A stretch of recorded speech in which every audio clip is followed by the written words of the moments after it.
Baik, perkenalkan nama saya Krisma Natalia, saya dari kelas manajemen E.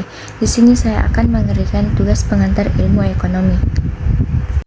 Yang pertama, hubungan harga dan kuantitas pada kurva permintaan dan kurva penawaran. Pada kurva permintaan, kuantitas menunjukkan berapa banyak permintaan suatu barang atau jasa berdasarkan harga selera konsumen dan harga barang substitusi atau barang lain yang memungkinkan sebagai pengganti. Jika harga barang naik, maka permintaan terhadap barang menurun, dan jika harga barang turun, maka jumlah yang diminta konsumen akan mengalami peningkatan. Yang kedua, pada kurva penawaran, sejauh mana kenaikan harga yang meningkatkan kuantitas tersebut sebagai elastisitas penawaran. Jika memproduksi barang dan meningkat sebesar 50%, maka elastisitas penawaran adalah 1. Sebaliknya, jika produksi suatu barang mengalami kenaikan sebesar 50%, maka kuantitas yang ditawarkan sebesar 10%, maka elastisitas penawaran adalah 0,2. Jadi kurva penawaran lebih dangkal mendekati horizontal untuk produk dengan penawaran yang lebih elastis dan lebih curam mendekati vertikal untuk produk dengan penawaran yang kurang elastis. Yang kedua, alasan slope permintaan turun dari kiri atas ke kanan bawah, yaitu kurva permintaan memiliki kolerasi yang bersifat negatif. Ini mengacu pada hukum permintaan yang menyatakan bahwa apabila harga turun, maka jumlah barang yang diminta bertambah, dan jika harga naik, maka jumlah barang yang diminta berkurang. Hal ini dicirikan dengan kurva turun dari kiri atas ke kanan bawah.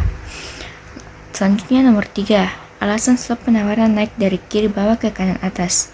Ini adalah kebalikan dari kurva permintaan.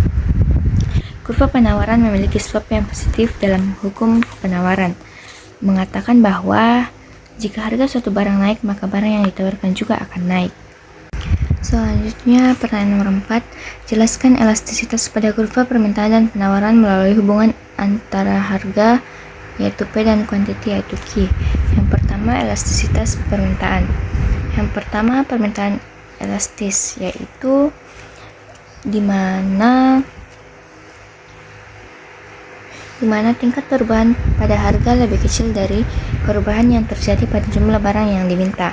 Yang kedua, permintaan tidak elastis, yaitu perubahan ini signifikan tapi tidak diikuti oleh perubahan yang signifikan pada tingkat jumlah yang diminta. Artinya, besarnya perubahan harga lebih besar daripada perubahan pada jumlah permintaan. Yang ketiga, permintaan elastisitas unitary, yaitu karena besarnya perubahan harga sama dengan besarnya perubahan kuantiti.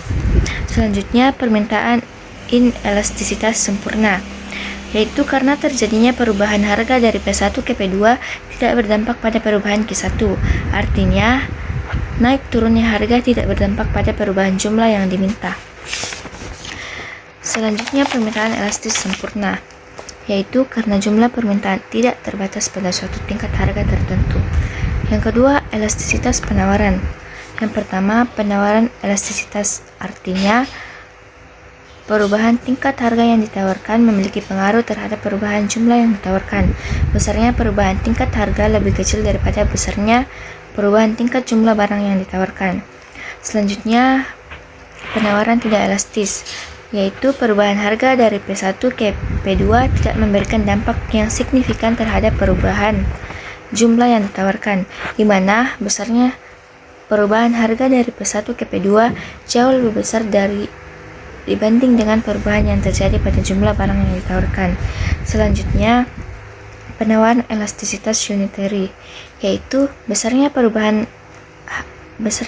tingkat harga sama dengan besarnya perubahan jumlah produk yang ditawarkan. Selanjutnya, penawaran inelastisitas sempurna, yaitu di mana tingkat perubahan harga tidak mempengaruhi jumlah barang yang ditawarkan. Selanjutnya, penawaran elastisitas sempurna, yaitu jumlah barang yang ditawarkan tidak terbatas pada tingkat harga tertentu, yaitu P1. Sekian dari saya. Jika ada kekurangan atau kelebihan kata, mohon dimaafkan. Terima kasih.